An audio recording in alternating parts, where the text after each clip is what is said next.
Welcome into the Fantasy Football Diagnostics Podcast, where we provide you with your weekly diagnosis of everything fantasy football. Whether it's season-long leagues, dynasty, DFS, or sometimes even IDP, we got you covered all year long.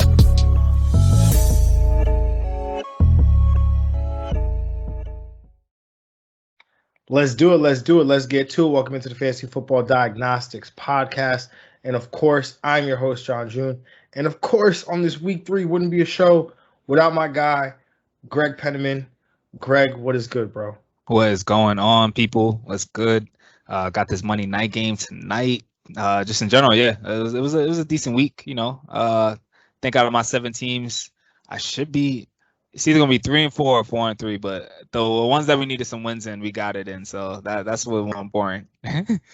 Yeah, man, it's a tough week. I mean, week 3 was a tough week for me overall. Just like looking across my portfolio, just a lot of L's in there. It's like, you know, I got the one team I'm really happy about right now is my 3-0. Yes, sir. Extraordinary people, our league 3-0. 3-0. Yep. So I haven't traded my roster away yet, which is I'm pretty sure is a contributor as to why my record is the way it is. But a lot of my leagues, honestly, man, you know, I got a couple 0-3 teams, like our dynasty team. Like I'm 0-3. I have no idea like what to do about it. Sure. I mean, people might be hitting you up for some quarterback trades. Just letting you know on the word on the street. Oh. Okay. I mean, you know, I'm open for business here. Yeah. But you know, but the rest of my team is like 1-2, 2-1. So it's not over, right? That's the point I'm trying to make, right? Yeah. Whether you're 0-3, 3-0, 1-2, 2-1, like this thing's not over. We've got a long season ahead of us. We have an extra week this year than we did last year. So the comeback is definitely possible if you are in a 0-3 hole. But it's week 3. We got to recap it, the week that was, and we always do it here with our Studs and Jags. And for those that don't know, a Jag, we're not referring to the Jacksonville Jaguars. We're referring to guys that were just a guy. Anybody you could have picked up off waivers to start over these dudes. So we'll jump into the Studs and Jags, starting with the quarterback position, like we always do, Greg. And the number one guy on the week. Yes. You said, welcome to fantasy Josh Allen in a group chat that we have. And it was true, man. Josh Allen, he realized, hey, look, fantasy starting. I've got to, I've got to jump out there. My managers need me. So let me put on a clinic. And you know what? He did 32 of 43, 74% completion percentage, 358 yards, 4 touchdowns. Got you 9 rushing yards and a rushing touchdown. 5 total touchdowns this man accounted for. That's the Josh Allen that we know. Greg, what were your thoughts on this performance, man? Yeah, absolutely wonderful from him, from Josh Allen. Had 100 yards in that first quarter. Like, this man was balling out from the start. It was going to be one of those days you felt it. Got it to anybody he needed to. It was a classic, 2020 Josh Allen game. So that's the MVP level we were expecting from week 1. Definitely, man. Going into this game, I said it, man. Josh Allen, Stephon Diggs, like those two guys were in a prime matchup. Stephon Diggs, not so much, but Josh Allen, we saw, the production. I mean, 74% completion percentage, 358 yards, 4 touchdowns, no picks. Like this was a game from Josh Allen, and this was the MVP caliber Josh Allen that we were watching in 2020. So this was good to see. And another guy that decided to join the party, man.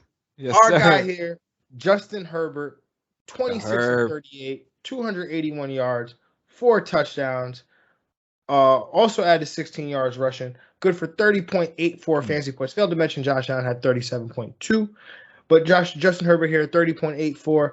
Greg, what were our thoughts on the Herb, man? Going back to where it started, I wanted to call the upset here on the show. I just couldn't bring myself to do it. Now I'll never doubt the Herb again. He pulls off the upset, and we have the last place Kansas City Chiefs, man. So what are your thoughts here with Justin Herbert, man? Yeah, definitely, and then one of the biggest game in his young career, beating the Chiefs on the road, like that's huge. That's big time, the way he played. helping getting Mike Williams involved a lot. Just seeing him as a top 20 receiver now, it's just awesome. And yeah, the Herb was rolling. He was rolling. Mike Williams would have an exception to that because he's the number 2 receiver. Oh yeah, but like every week now, this man is a top 20 play. Like you can't. There's no off weeks for Mike Williams. I expect this for every week now from him. Yeah, no, it's something that we have been. I mean, we didn't talk about receivers, but it's something that we had talked about, or I had definitely talked about here in the offseason with Mike Williams, being that there's no Hunter Henry. This offense is going to have more targets, I think, because there'll be a team that throws the ball more neutral game script, and we see that here with Justin Herbert. 38 pass attempts here in week 3. And, we talked about it. Those touchdowns were going to come. Justin Herbert couldn't keep throwing this ball. And we know Justin Herbert is a special talent. He couldn't keep throwing this ball, and the touchdowns weren't going to follow from it. So Justin Herbert, was great to see him bounce back in week 2. Another guy, man, no bounce back for him. This is kind of just what he does on a week-to-week basis now, man. Matthew Stafford, the QB3 on the week. 27 of 38, 343 yards, 4 touchdowns. Also added 29, or that was good for 29.52 fantasy points in week 3. What were our thoughts here with Matthew Stafford, man? Beautiful game from him as well. The marriage between him, Cooper Kupp, Sean McVay, this is a match made in heaven right now. Just finding everyone he can find as well. Like it's pretty easy for this Rams offense against a pretty tough, I guess, rush defense. So they knew what to do. They attacked that secondary a lot. The Bucs have a lot of holes there, and the Rams definitely exposed it. Yeah, we definitely talked about that leading up to the game, right? That this was going to be a game where the Rams were going to throw the ball. That's what they have done in the past with even Jared Goff, and now you have a quarterback upgrade with Matthew Stafford here, and an offense. I mean, this thing is looks so much better with Matthew Stafford at the helm than it ever did with Jared Goff. Matthew Stafford's been on fire, and it's crazy, man. He's probably going to start earning some of that respect now for being one of the better quarterbacks in the league. But, rounding out this top 12 here, the QB4 on the week, Tom Brady, the QB5, a quarterback stream of the week, and Sam Darnold, the QB6, Kirk Cousins, QB7, Patrick Mahomes, the QB8, Ryan Tannehill. Welcome to the party, my guy. The QB9, Taylor Heineke. This is what he does. Yes, sir. Then the QB10, Derek Carr. The QB11, Jacoby Brissett. And the QB12 here, Lamar Jackson. I will throw out Daniel Jones is like a slight honorable mention. He was like the QB 14 or 15 on the week, I think. Didn't really get it done.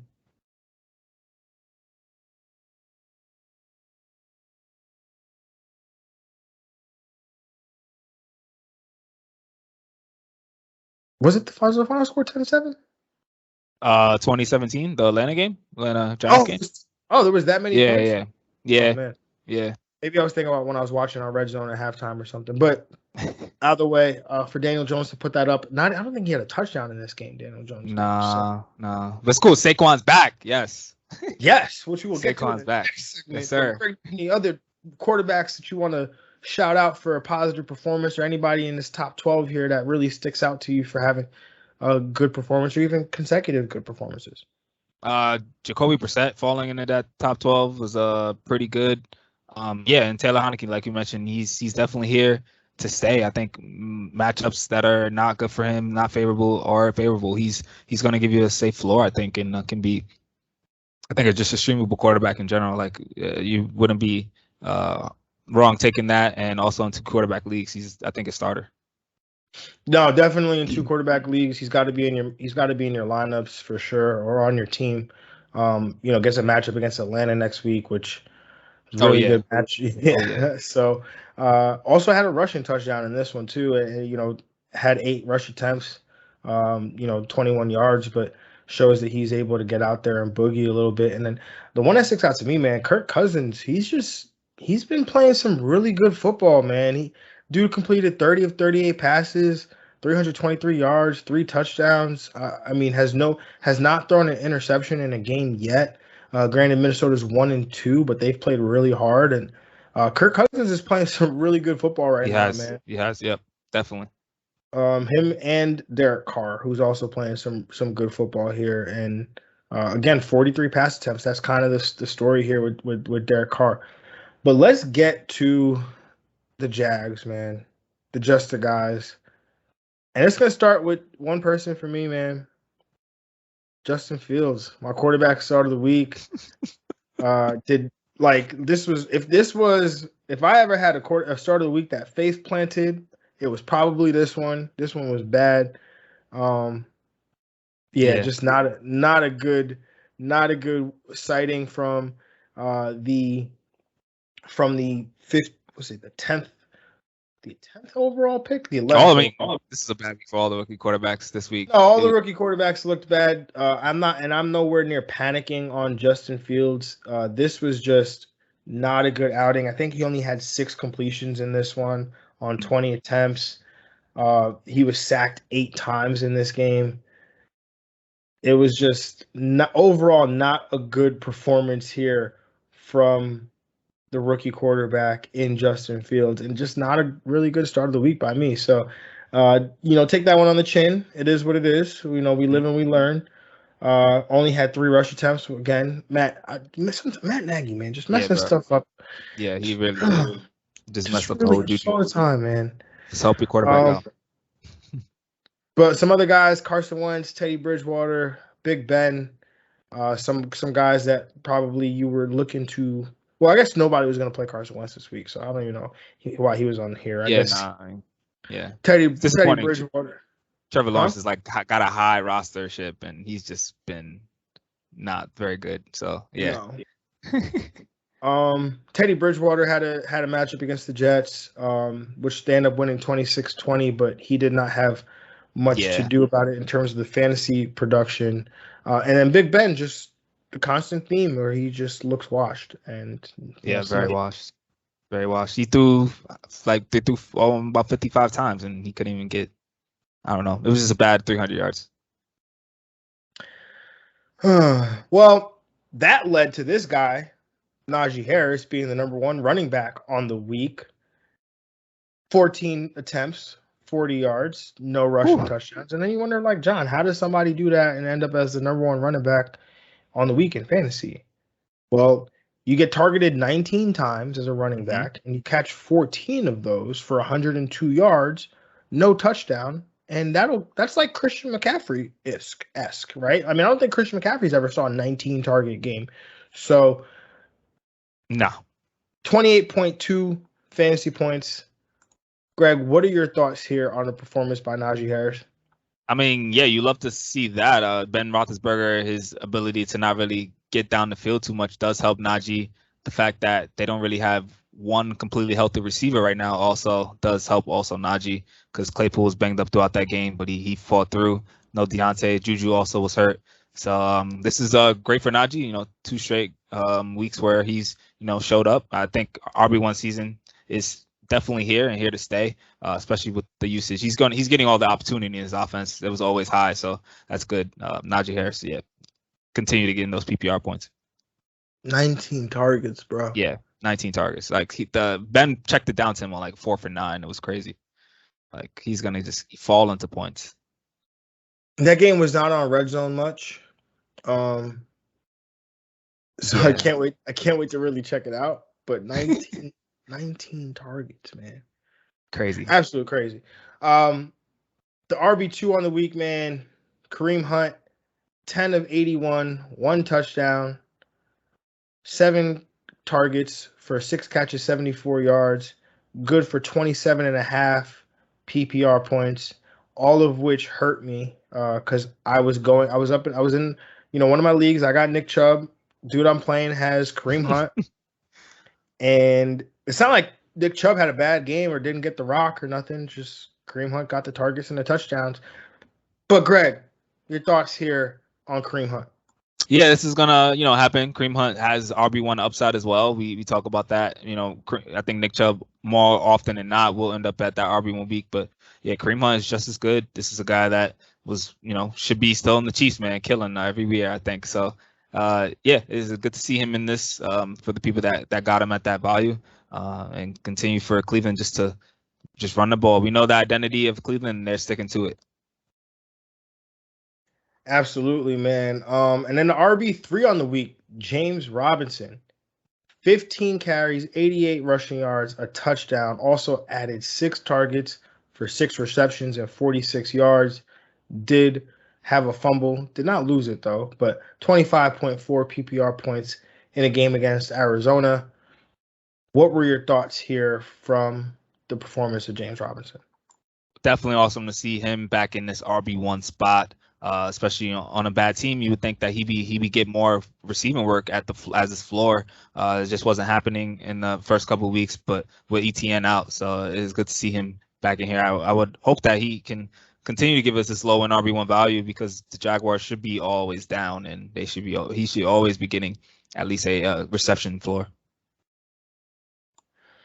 Yeah, man, James Robinson, to see that work finally flip over between him and Carlos Hyde has been good to see. So, definitely happy about that, because James Robinson had a phenomenal year as a rookie, played really well, and he showed to be a good player. So why not continue to give him the rock? Yep. No idea. But rounding out this top 12 here at the running back position, DeAndre yes, Swift, sir. Yes, RB4, sir. Peyton Barber, the RB5, Alexander Madison, the RB6. RB7, your start of the week, Greg. Austin Eckler, the RB8, my start of the week, and Saquon Barkley. The RB9, Alvin Kamara. The RB10, Giovanni Bernard. 11, Derrick Henry. And 12, Nyheim Hines. Any of those guys' performances from that top 12 really stick out to you, Greg? Anytime you see DeAndre Swift in that top 5, come on, give me all of that. This guy was going just late RB2 value, you're getting him, and now he is going to be RB1 season every week. I love it. Yeah, man, it's crazy. I think you and I were probably, I know a lot of people that Swift is somebody that he split the fantasy community. It's almost like Joe Mixon, but not as much. People didn't think that he would be that good. Other people thought he would be great. You and I, we thought he would be phenomenal. We had him as an RB1 for sure. I know that before the injuries and all that stuff had hit, I had him as high as 6, back in March. And so I was getting him at a value of RB15 was phenomenal. I mean, even as we got closer to the year, he would fall in even more in drafts because people were afraid of him. So definitely good to see. Also good to see Alexander Madison step up, 26 carries, 112 yards there for the Minnesota Vikings here in a good matchup against Seattle. So if you have Dalvin Cook, as Greg has been saying for years, you should have Alexander Madison. Get that safety net, yes, sir. So you have to do that. And it's good. It was good to see the return of Saquon Barkley, man. I mean, 16 carries, 6 targets. That's 20 or 7 targets rather. That's 23 total opportunities there. Only 94 yards from scrimmage there, but did score that touchdown. But the thing about the touchdown, man, we saw that leap. That Saquon. That's something. I'm on the attitude 3-yard line. I got to get in there. Yep, fearless attitude. You love it. Yeah, gotta love that there, man. What about any honorable mentions, man? Anybody that stuck out to you here from a production standpoint as in the PPR leagues, Greg? Definitely like Clyde's performance. A little bounce back, giving you a strong time. Yeah, about time. Yeah, definitely about time for him. Love to see it there. Ran very well with his yards per carry, very efficient. So he has to be efficient in his offense because he's not going to get many opportunities sometimes. So I'm happy about that for sure. Javonte Williams also finishing another top 25 week. Word. Yeah, before we move on to the wide receiver position, I guess some Jags. I'm just going to throw them out there. Jonathan Taylor, David Montgomery, Leonard Fournette, Michael Carter, Devin Singletary. Just some guys that were just the guys there. So, and the wide receiver 1 on the week, Mike Williams, 9 targets, 7 catches, 122 receiving yards to go along with 2 touchdowns, 33.2 PPR points on the week. Greg, what were your thoughts, man, of Big Mike Dub, man? Just love the usage for him, especially in the red zone. This man is a monster. basically, if he gets single coverage in the red zone, it's over. Like, he's gonna score if you give him a jump ball or a good ball, which Herbert will give you 90% of the time, 99% of the time. So yeah, you love to see his usage and the value. If you're playing ADP game right now, like, I would want Mike Williams over Keenan Allen for sure. So this is really good for him. Yeah, this is definitely crazy. And Mike Williams is the number 2 wide receiver in fantasy as we sit here in week 3. Mike Williams is also the leader in red zone fantasy points. That's sustainable right there. Sustainable success right there. The league leader in red zone fantasy points. He's got 8 targets inside the red zone, which is second in the league to Brandon Ayuk, Keenan Allen. Keenan Allen. So love it. Dag. Oh wow. Okay. Which means we might be getting potentially some positive regression there for Mr. Keenan Allen. I mean, actually, if we look at targets inside the 5-yard line, Mike Williams leads the NFL in fantasy points inside the 5-yard line. 2 targets, 2 receptions. I'm just trying to see at what point does Keenan Allen. Yep. So basically when they get inside the 10, inside the 5, it's Mike Williams. Wow, interesting. But when Mike Williams, to me, I think it was tough, man, because there's so many things going against Mike Williams, right? It's like the history, right. Which, we have said on this show before, like, Mike Williams is a good football player. He's put up a 10-touchdown season. He's put up a 1,000-yard season. He just wasn't able to put them together in the same season. Right. He's also dealt with injuries, which a lot of times is because he falls so dang hard trying to go up and catch the ball. So, which Keenan Allen did a lot on Sunday, by the way. I was like, did Keenan Allen and Mike Williams just like switch bodies or something? I don't know. It was weird. But no, Mike Williams has been balling. I think that if you had seen the progression of Justin Herbert coming, that this move to Mike Williams was easy for you to make as well. Unfortunately, in one of my leagues, in a super flex league I'm in, right? Greg kicked this, right? Going up against this manager, I'm like, D-Hop is down. Okay, cool. And then I get the alert like 11:30. A trade was made in your league. It was a trade. My opponent in the morning traded Baker Mayfield for Mike Williams in a Superflex league. Straight up. Straight up. Oh, what a win. What a win for him. Oh, my gosh. That guy must needed a quarterback. The dude definitely needed a quarterback. I think he had Tua and like, I don't even know who the other one is. Yeah, so he definitely needed a quarterback. And I asked him, because it's one of my boys, I'm like, did you offer that trade? Like, what happened? He's like, nah, I opened the app and it was there, so I accepted. I was like, yeah, I've accepted that every day. Baker, not even like, dag, yo. He could have put a player in there. I was upset about that. I was pretty upset about that. He could have started Mike Williams in the Superflex over Baker. Right? Like, why even get a second quarterback at that point? Let's move on to the wide receiver 2. Davante Adams, man, 18 targets, 12 catches, 132 yards, and a touchdown.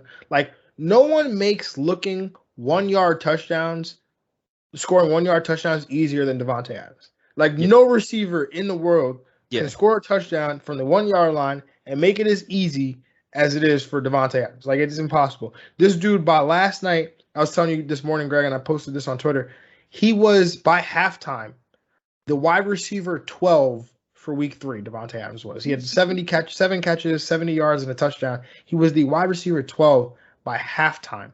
And his week 3 was just halfway through. So you could just kind of see the kind of day he was, the day he was on pace for. 31.2 PPR points. What were your thoughts here from the performance from Davante Adams? This man, as he said himself, is different. Anytime Davante's in the top 3, I'm usually speechless because there's nothing more to be said. He got his win knocked out of him easily. Like, this man should have been out the game. Comes back a couple plays later and kills in that last drive too. Really, him and Aaron Rodgers, that was him in that last drive, the 32 seconds. So, yeah, Davante is he's the best, man. No, definitely. Devontae Adams is special, man. He's really something to watch. So definitely excited about his performance and excited to watch him play football, man. He's such a tactician, man. It's really he really strives for perfection. Awesome. This next guy, man, it's like no surprise at this point. Cooper Kupp. Oh yeah. Wide receiver 3 on the week, 12 targets, 9 catches, 96 receiving yards and 2 touchdowns, 30.6 PPR points here. Greg, what were your thoughts on the performance here by Cooper Kupp? Yeah, give me Cooper Kupp every week. I want him in my DFS lineups. I want him in everything. Like, this man is going to be a solid option. His value is still really low in cash lineups and stuff like that. So yeah, I love Cooper Kupp. I love what he's going to be this year. Definitely a top 5 wide receiver finish, I think. Crazy, man. We have this debate almost every year, and I'm on the Cooper Kupp side all the time. I'm here.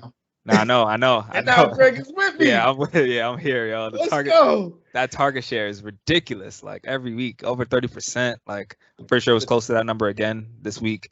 Insane. No, the target share is ridiculous. The touchdown number is ridiculous. But there's also one. I mean, I said this before. I said it last week leading up to the Rams game. I would buy Robert Woods right now. Like, I really would. He's seeing a 26% target share. He's Robert Woods' manager is probably irked. They're probably upset seeing Cooper Kupp get all this work. But at one point, like, yes, Cooper Kupp is going to continue to dominate. But at one point, like, Robert Woods can't exist in an offense where a quarterback is playing so well, and he's going to see nothing from that. Right. Like, especially if the targets are there. So definitely look into that. Rounding out this top 12 here, the wide receiver 4 on the week, Justin Jefferson. The wide receiver 5, Emmanuel Sanders. The wide receiver 6, my start of the week in DK Metcalf. The wide receiver 7, Jamar Chase. Wide receiver 8, Kendrick Bourne. The wide receiver 9, Deshaun Jackson. The wide receiver 10, Cole Beasley. Wide receiver 11, Brandon Cooks. And at 12, we had DJ Moore. Any of these top 12 stick out to you, Greg? Jamar Chase again, especially on the low passing volume of Joe Burrow. That just shows his boom, which is absolutely great, especially for a rookie wide receiver. Definitely, I think the wide receiver to have right now in this Bengals offense. And yeah, Cole Beasley he's just so consistent, just solid PPR machine. Just one of the most undervalued wide receivers in fantasy. Yeah, Cole Beasley, I mean, with Buffalo not having a run game, I mean, they do run the ball a little bit now. They have been trying to establish the run a little bit, but Cole Beasley is the run game at Buffalo, if you haven't noticed. I mean, and then Jamar Chase, like you're saying, he's been an absolute stud. People were doubting him after the slow preseason, which, I'm not going to lie, not that I doubted Jamar Chase. I'm a huge fan of Jamar Chase. I think he could play, but I was fading him in redraft based on what we had seen in the preseason, thinking like, you got to get T. Higgins. That's the guy you want, which that's still true. But Jamar Chase has been an absolute dog. He's been a monster through 3 games. He's the only player in NFL history in a Super Bowl era to have three 30-yard touchdowns to start his career. And also I think he's the only player in Super Bowl era with a 30-yard receiving touchdown in his first 3 career games. So yeah, he's been killing. I think there's another stat out there. He's got the most touchdowns through 3 games since Randy Moss. It's just all on go routes too. They're just all go routes. None flashy, just straight go routes. I love it. Yeah. Which is awesome to see. And I think I had said this leading up to the game with Jamar Chase out, or with T. Higgins potentially out, Jamar Chase probably soaks up some of those targets. But like we were saying earlier today, Greg, it's going to be tough for 3 receivers to coexist. There was a time where we believed all 3 of these receivers could be 1,000-yard receivers, but it's going to be hard for that to happen if Joe Burrow is only throwing the ball 25 times a game. Yeah. I mean, Deshaun Jackson, turning the clock back for us one time. Still blown by people, man. He's still blown by people. Crazy. But yeah, some honorable mentions here.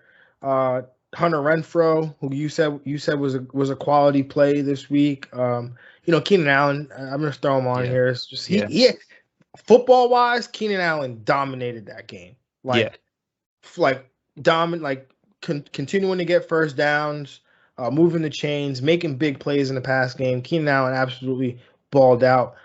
Chase Claypool, you were big on. I wanted to detach myself from Big Ben. I think I told you on air, I was more willing. If Mason Rudolph is playing, give me Mason Rudolph. At this point, I don't know, man. You might be right. But Chase Claypool had a big day here. Adam Thielen's going to catch 17 touchdowns apparently, because that's going to happen. Brandon Ayuk.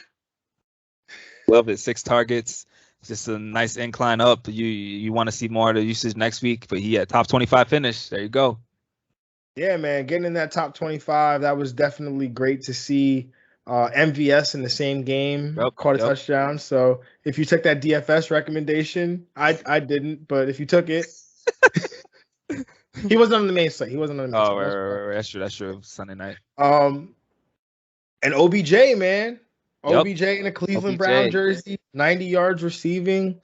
Saw 9 targets in his first game back since 2020. What were your thoughts there, Greg? Yeah, you love it. Definitely one of the only people Baker's throwing to. Without Jarvis, that definitely helps bump up his usage a lot. So yeah, he got almost a 30% target share. That's really good. Yeah, I'm on board if Odell's getting a 30% target share for sure. Because yeah, he's still Odell. That's talent wise. We got him back. Let's go, baby. And then Marquez Callaway decided that fantasy. He saw, Josh Allen's playing fantasy. I see Justin Herbert's playing fantasy. I want to play fantasy too. So Marquez Callaway shows up to the party a little bit. Any thoughts there? Are we somewhat excited? Is this like I think I probably want to see a little more. But yeah, you want to see a good start. I think he's still definitely a stash and definitely a deeper league option. But I don't think he's a drop candidate. You got to keep him just in case he does blow up. Yeah, and it was interesting to hear Drew Brees talk about it on the broadcast going into Sunday Night Football last night, where he was basically saying, like, this offense doesn't have an identity, right? Like, that they want to run the ball with Alvin Kamara, but you don't have Michael Thomas, you don't have Traquan Smith, you've got a new quarterback. He's new to the, he's not just to the system, but to the players around him. It's probably going to take some time before the Saints figure out who they are, I think Marquez Callaway is just going to be a victim of that. But I think, like you said, he's a stash. Just continue to stash him because the Saints are going to get better offensively. You have to believe that.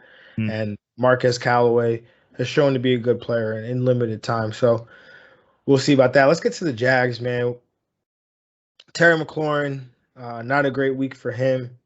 Allen Robinson, are you hitting the panic button on Allen Robinson right now? That's just I guess the whole entire Bears offense is a jag, but through 3 weeks though, Allen Robinson. Yeah, I think 12 PPR points is the highest that he's hit through 3 weeks. 11 targets in game 1, 6 targets in game 2, 4 targets in game 3, which the 4 targets still amounted to a 28% target share. So, is there any concern here for Allen Robinson? For wide receiver 1 season, definitely. I mean, he's still getting a very high number of snaps and played 90% of the snaps yesterday. Yeah, I think he's more of a wide receiver. I think I would just buy low on him. I think that would be cool if the price is right because he's still on the field. He's still probably gonna get the most targets when this Bears offense becomes an offense, which I think they will. I think they'll recover. Yeah, I think they do have to recover at some point. Yeah. But definitely not a 1. I think he's more of he's definitely dropped to that 2 category. Yeah, I would say so. He's probably in that wide receiver 2 range. Maybe I think he'd be lucky to get to 16 right now. Yeah. 16, 18, I think is probably where he could end up on the season. Yeah. Some other guys that didn't come through for you, Tyreek Hill, Deebo Samuel, even though he had 10 targets, DeAndre Hopkins, who was dealing with an injury, Julio Jones, who had a good matchup. I think he also. I'm more scared about him rather than, I mean, Allen Robinson, you weren't expecting. I mean, you're probably expecting about the same level. That's probably where they were going. But yeah, Julio is definitely not. Especially without AJ Brown, you would think he would kind of dominate that game. He didn't.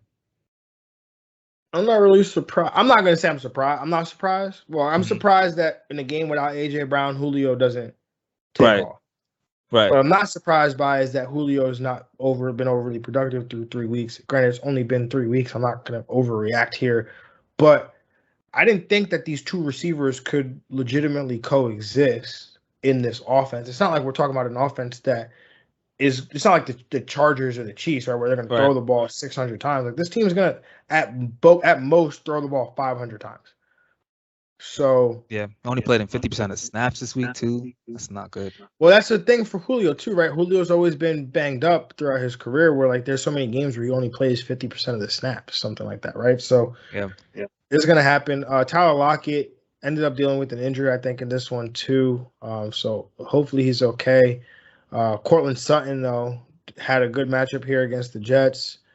Did not come through. And I don't know. There's something wrong on my show sheet. It says Hollywood on here, but I don't really know who that is. Nah, yeah. Marquise Brown did not play well. I know that guy. That guy didn't play well. Real football wise, yeah. Three. Count them. 1, 2, 3 touchdowns potentially. It's potentially 3. Oh, that Detroit Lions, Ravens game was close because of him. Like, that game was not supposed to be close at all. Yeah, man. I was like screaming. I'm like, no, he didn't. No, he didn't. And then the third one, like, no, he didn't. Like, stop. Like, stop dropping the ball. Some of the best balls Lamar have been throwing too. Like, bro, the first one between the double coverage where it's just he's in the back of the end zone and it's just right here, bro. Oh man. And then Rondale Moore, just not as involved as he'd been the previous 2 weeks. Me and you were discussing today, like, what is the game script for Rondale Moore? Like, what is it? I would like to know, please. Yeah, not really sure. It's going to be tough because he's going to be battling with Christian Kirk week in and week out for kind of that 2 role, especially in this high-powered offense. One of them is going to go off. So, it's going to be tough to call. Yeah, I'm probably going to lean to the guy that's playing more snaps consistently, which is Christian Kirk. Right. But Rondale Moore, man, I got to see this guy on the field. We got like, how could you not just say, hey, that guy needs to be on the field more? And you were willing to trot out Andy Isabella and Larry, love Larry Fitzgerald, Hall of Fame wide receiver, but you were willing to trot out those guys as your number 3 and number 4 receiver last year. How come Rondale Moore's not getting some love here, man? Yeah, 34% of the snaps, not good. Not good at all.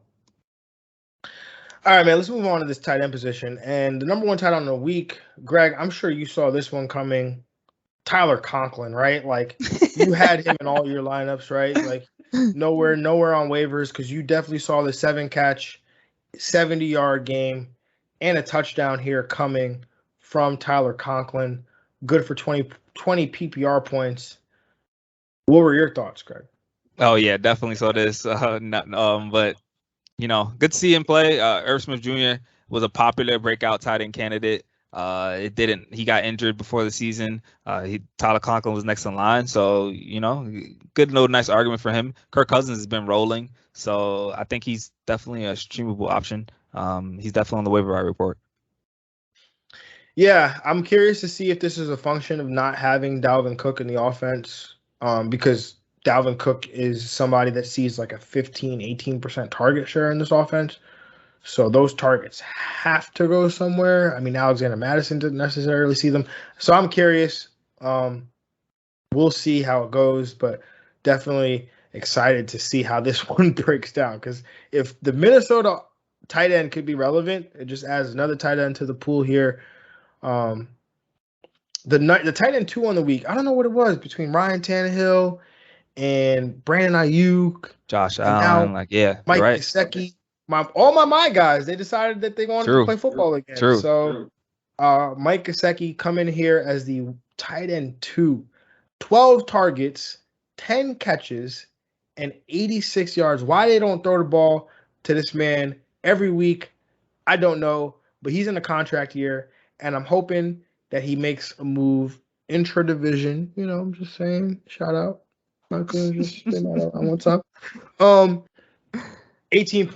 PPR points on the week. Greg, what were your thoughts here from Mike Gesicki? Yeah, beautiful game. All his numbers from week 1 to now have been trending up. as far as targets, receptions, percentage. So you snap percentage. So you love that. Hopefully, I mean, it could be a factor of Jacoby Brissett. I don't know. We'll see. Maybe. Yeah, this is one that is going to be very tricky, right? Is it a factor of Jacoby Brissett? Is it a factor of the game script? Because in week 1, they were playing in a much closer game than either week 2 or week 3. Where week 2, they were obviously in a completely negative game script. In week 3, they were negative game script for most of the game, trying to make a comeback here against the Raiders. So I don't know what it is, but we're going to have to find out. Yeah. Because I love me some Mike Gesicki. So if this could be a consistent thing, we got to make this happen.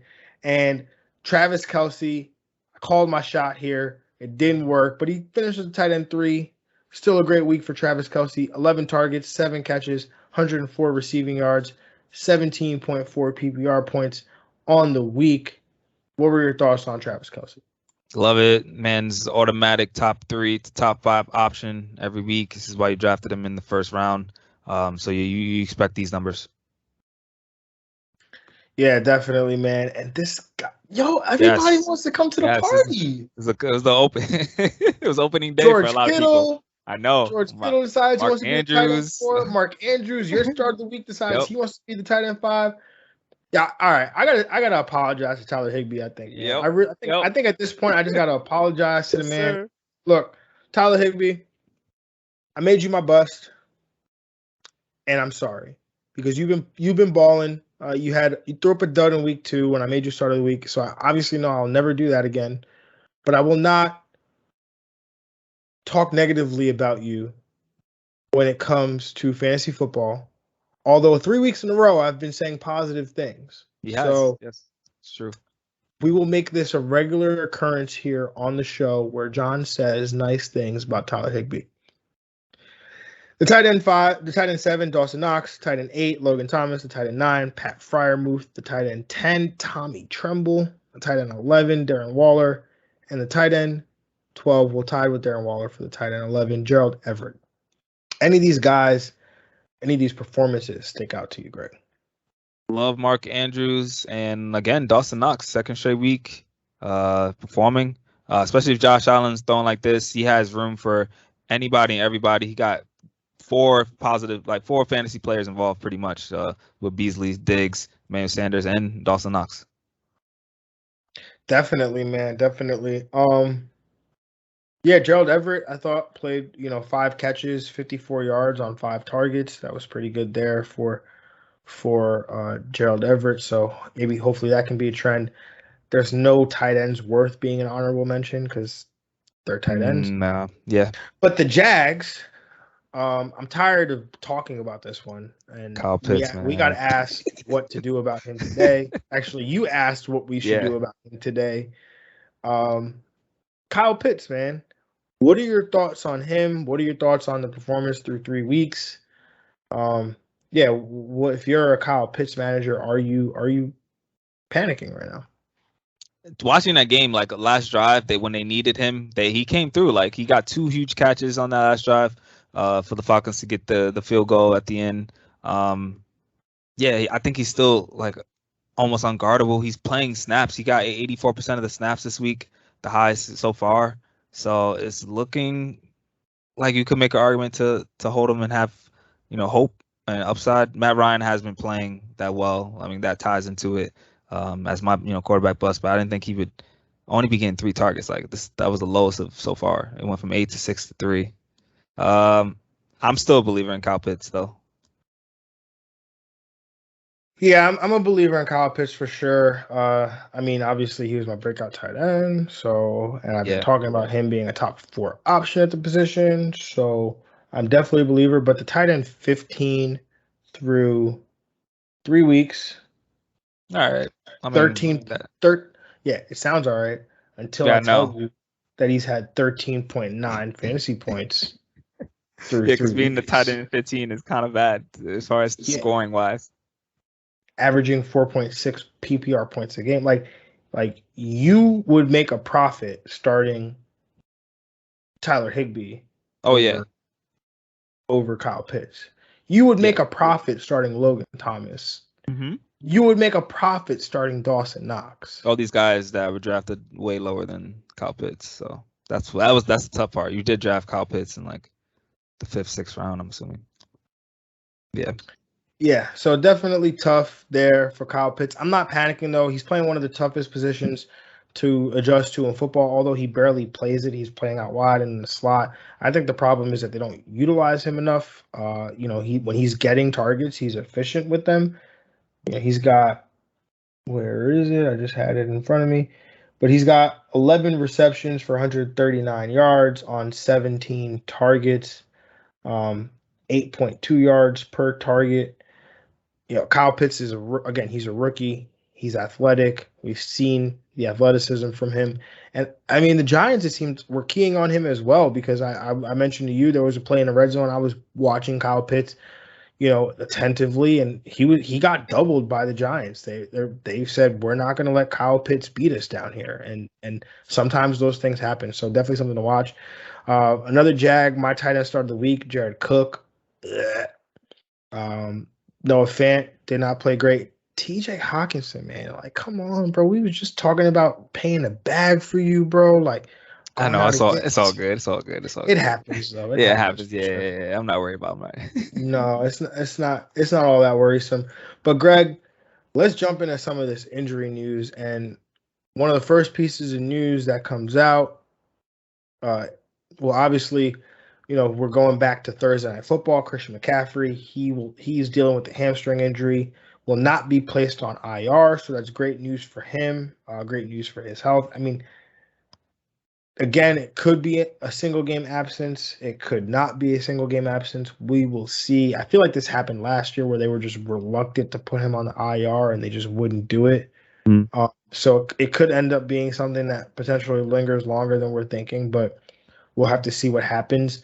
AJ Brown, he left week 3's matchup with a hamstring injury. Your start of the week, so you're not going to take an L for that here. But there is being called week to week here with this hamstring injury, so that could make him, very volatile over these next couple weeks, even if he does play. Depending on, he was ruled out really quickly of this game, so definitely have to see what happens there. And then in terms of some potential season-ending injuries here, KJ Hamler, wide receiver for the Denver Broncos, he tore his ACL and he will be out for the year. So that's gonna have ramifications for a Broncos offense that is already down Jerry Jeudy and now down KJ Hamler. Add James White to that list. That hurts, man. That hurts. Yeah, that one definitely hurts. Probably hurts James White more with a hip dislocation, it seems, subluxation. So it could be, it's going to be tricky to find out who fills this role here in the backfield. Everyone's going to go by a depth chart and be like, oh, well, Ramondre Stevenson, or we saw Brandon Bolden getting a lot of action. I know somebody that I'm thinking about because I checked your roster in the League of Extraordinary People, and I'm like, JJ Taylor just sitting on Greg's roster, and sure enough, I'm like, Greg just wants to hold the whole backfield here. Yeah, now it's the Pats backfield, but I have the Damian Harris for the all the carries, and then that James White, but no one could beat James White better than James White. So it's like whoever's going to fill that role is not gonna, I think, be to give the productivity that James White was doing. Yeah, they're definitely not going to get those targets, get us open. James White runs a lot of option routes. He runs a lot of they utilize him a lot in the screen game as well and dump offs, and he's great in pass pro. So JJ Taylor, I think from a dynasty perspective, JJ Taylor has always looked like the eventual James White replacement. But the fact that they brought the Patriots, right? The Patriots, they will let a player go early as opposed to letting them go too late. And they brought James White back even after seeing JJ Taylor for a year. So I don't think that they're ready to just hand that role to JJ Taylor yet. But we'll definitely have to see what happens there. But Greg, let's jump into these waivers, man. And Let's talk about the running back position. I think I probably know who the number one guy here is. It has to be Chuba Hubbard, but let's talk about some of these other guys as well at the running back position if you are out there in need of a running back. Yeah, I mean, after Chuba Hubbard, of course, he's 25% rostered. I think we got to go Peyton Barber. Peyton Barber was 7% rostered, especially if we think that, Josh Jacobs is going to be out for another long term, not long term, but for a couple weeks. He is definitely an issue that he's been dealing with all year. He fought through a lot of injuries last year, but they might want to rest him a bit. But he got high usage in this one, the 23 carries with the 3 receptions as well, 111 yards off that, 1 touch, 1 receiving and one rushing touchdown. So Payne Barber played pretty well in that spot start, especially for the Josh Jacobs manager. Peyton Barber would be the move. And this is a fringe kind of pickup. Zach Moss is 54% rostered, but the usage and the trend is just keep going up with him. So you like to see those numbers there. We thought Devin Singletary was the one after that for week 1, but now the volatility of the backfield is just flipping to Zach Moss. I wonder what Zach Moss did. Like, he must have gotten in trouble or something. Like, yeah, you go from healthy and active to all this work. Like, what did you do, bro? Yeah. 15 touches, 16 touches, 13 carries, 3 receptions. Great usage. Don't know. Fair enough. What about the wide receiver position? Is there anybody there that we should be looking to add? First, I'm gonna mention the guys that probably should be way over what they are. Cole Beasley's only 53% rostered. That's horrible. That's crazy in Yahoo leagues. This man's averaging 10 targets a game from Josh Allen. Like, go get this man. He needs to be up there in over 70%. After that, I think also Emmanuel Sanders. He's 26% rostered. But if you need a deeper league guy, I think just Josh Allen as a whole, him waking up, just wakes up this whole offense and makes these guys all relevant in fantasy. After that, Kendrick Bourne, he's 1% rostered. He's probably more of a deeper league option as well, but led this team in targets. Kind of Mac Jones still figuring out who's this number 1 receiver, especially, with Nelson Aguilar being, dinged up. You need someone's going to have to take the role. Kendrick Bourne had a really nice touchdown in that game, actually. And lastly, probably Hunter Renfro first before Kendrick Bourne. Hunter Renfro, only 11% rostered. It's just a safe PPR floor. I think he's a wide receiver 3 in PPR leagues that you can start every week. Nice stuff, man. What about let's go quarterback here. What about the quarterback position? Is there anybody we're looking to pick up ahead of maybe some streaming options this week? Yeah, Sammy Dimes, man. Sammy Dimes first of all, he's got Dallas this week. He's 22% rostered. Got a good matchup, solid matchup, and just in general, I think he's kind of above that streamable level. I think he's 12 QB league. 12 team league. He could be started in all formats. You already know he's popular in 2 quarterbacks leagues, but Sam Darnold has definitely upside throughout the year in a better offense and a better situation with Joe Brady. It's looking very good for him right now. Yeah, quarterback 11 through 3 weeks here. I mean, we still have Jalen Hurts hasn't played. Jalen Hurts will definitely catch him. Dak is. Where is Dak Prescott? Oh, Dak Prescott's the quarterback 27. Oh. Wow. Yeah, so, we'll definitely have to see, what happens here. But Sam Darnold is a QB1 right now. Has had a relatively. It's been okay. I mean, he's played the Jets. He's played Houston. The opponents have been hasn't been that strong. You're right. But you play the schedule that you're given. But I think the matchup here against Dallas still has 2 games against Atlanta. True. And speaking of the other quarterback, Taylor Heineke plays Atlanta. Only 6% roster. That's stream of the week value right there. I think so. So you definitely, if you need some quarterback help, Taylor Heineke's that guy. Yeah, man. Is there anybody else? What's Derek Carr's like? Because I feel like Derek Carr is still probably not getting that respect. Him and Kirk Cousins aren't getting that respect, man. Kirk Cousins, I think, is getting that respect. Derek Carr might not be getting that respect. I can check that though right now. Derek Carr is 53% rostered. Okay, so he's on the fringe. He's a fringe. Yeah. And then Captain Kirk, 72% roster. So yeah, Kirk is up there. Yeah, Kirk's up there. Yeah. Actually, I feel like I knew that because I was trying to make Kirk a stream of the week and then I couldn't because he was ineligible, and I was shocked by that. All right. What about tight end, man? I know it's probably rough out there, but what do we got? Yeah, it's rough, but I think for people that have potential down the line, talking Kirk Cousins, he's tied to Taylor Conklin, 4% rostered in leagues. I think he does have some. He's going to give you some tight end 1 weeks, especially in shootouts that Minnesota has in good matchups. So I think he's a solid tight end too. Dawson Knox, mentioned him, second straight week. He's 10% rostered, another fantasy asset that blows up when Josh Allen does. I think he's also in that tight end 2 range that can get some tight end 1 weeks. And then Pat Freiermuth, third straight week, his trend is just going up as far as his usage, his work. He got a touchdown this week. He's only 8% rostered. Unfortunately, out of those 3, he's probably last because again he's tied to Big Ben right now, and rookie tight end, so that's tough to really sell on. But yeah, if you're in desperation mode, you could add Pat Freiermuth. Yeah, man, I definitely like that. Another one I'm gonna throw out there real deep. But this is a reaction to some news. Dan Arnold was traded today from the Carolina Panthers to the Jacksonville Jaguars. Oh, okay. Did not know. That's a sneaky trade. That went under the radar for sure. Yeah, it was Dan Arnold. Dan Arnold's not even the major piece in the trade. It's pretty crazy. And you'll like this one because it relates to one of your dynasty players. Dan Arnold and a third-round pick were sent to Jacksonville for cornerback C.J. Henderson. Oh, the C.J. Henderson trade happened. Yes. Ends up going to Carolina to replace, also affects your dynasty team, J.C. Horn, who broke his foot.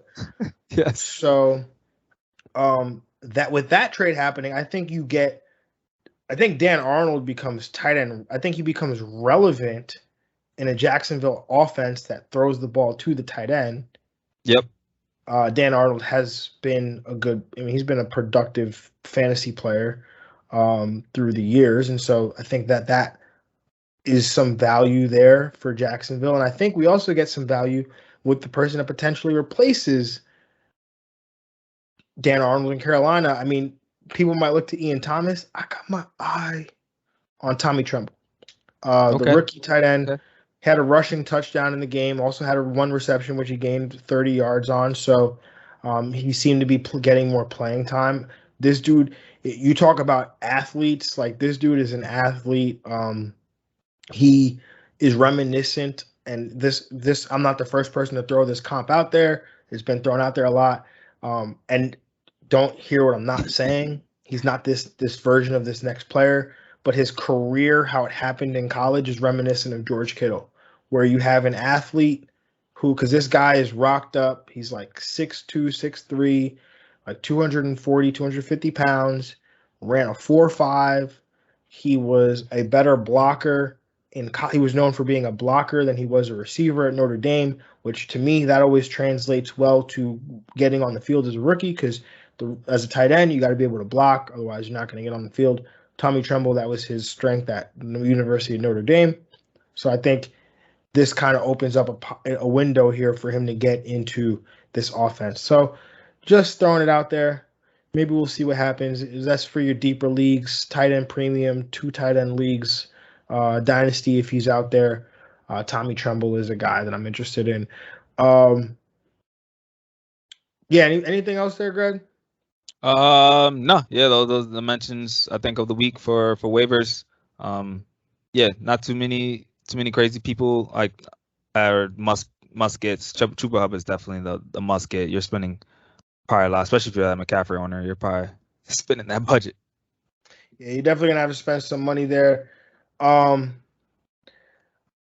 right, Greg. So if we had to, I know we did the draft in week 1. It's gonna be. I think it might be a little bit tougher here with some of the availability of these guys, not knowing where they are. But if you had to put a number on Chuba Hubbard, like, is he 50% of your fabs, 80% of your fab, 25% of your fab? Like, where are you going with Chuba Hubbard? Is he the number 1 waiver priority ad? Like, if you have the number 1 waiver, are you using it to get Chuba Hubbard on your team? So right now we're looking at 3 weeks for CMC. Potentially, if I'm the CMC owner, I think I'm going up to 70 to 80% probably my budget. If I'm not, I wouldn't break my bank for it because I probably know that CMC owner is going to break his bank.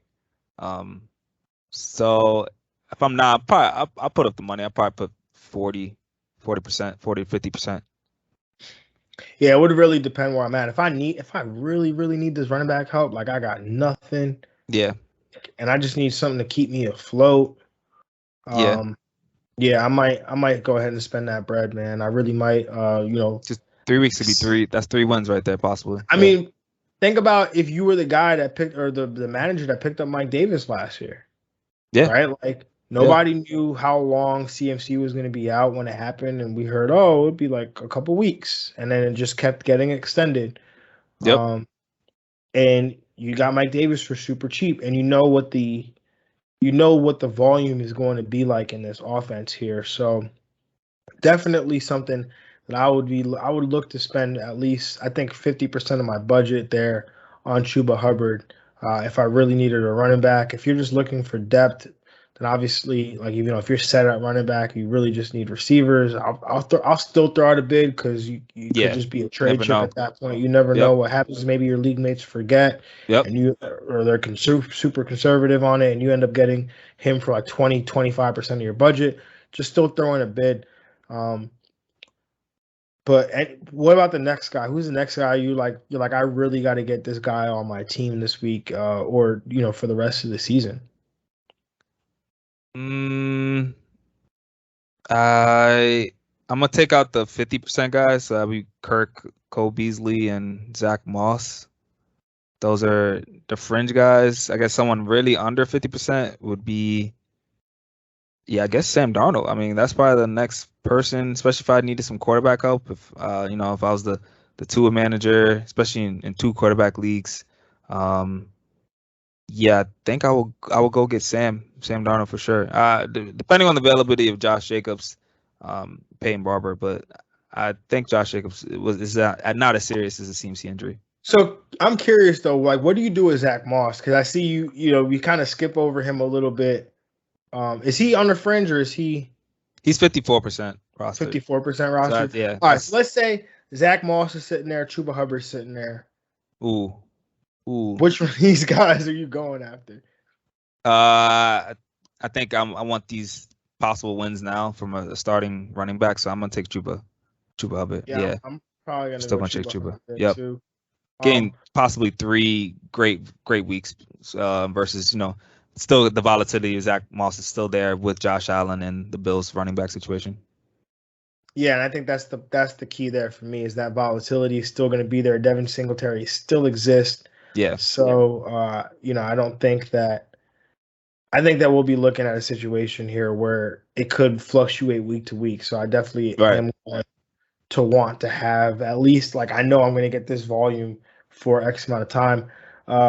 Another guy, if Cordero Patterson is still out there in your league, please go get somehow, him. Just go get him. Yeah, this man is killing the Giants yesterday.